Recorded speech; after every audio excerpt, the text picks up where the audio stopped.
So first, let's define what is fire. So fire, it occurs when fuel such as wood, gasoline combines with oxygen resulting in combustion.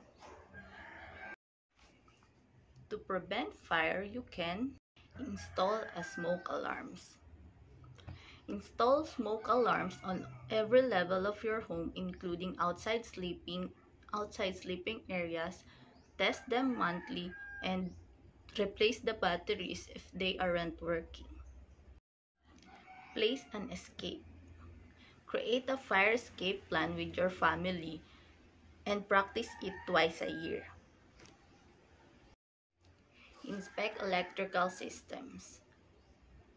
Check for fried cords, exposed wires, and loose plugs. Make sure wiring isn't under rugs or in high traffic areas.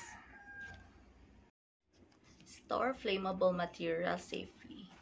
Keep flammable materials away from heat sources and store them in open areas. Prepare for emergencies. In workplace, make sure smoke alarms and fire sprinklers are working and post clear fire escape plans. Some fire emergency procedures. First is alarm. Pull the power alarm and yell fire several times. Evacuate. Leave the building immediately and head to the nearest emergency assembly area. Use the stair, not the elevator. If it is safe, rescue anyone in immediate danger. Next is call 911. From a safe location, call 911 or your local emergency phone number.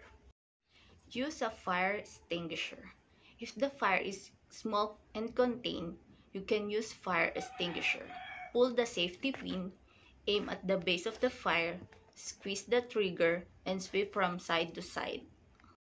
Test doors. Before opening a door, touch it with the back of your hand to see if it is hot. Don't re-enter. Don't re-enter the building until you're told to by emergency responders. And if your clothes are on fire, remember to stop, drop, and roll. Stop, don't panic, and stay calm. Drop, when you drop, cover your eyes and mouth. Roll, we roll to take away the oxygen in our clothes.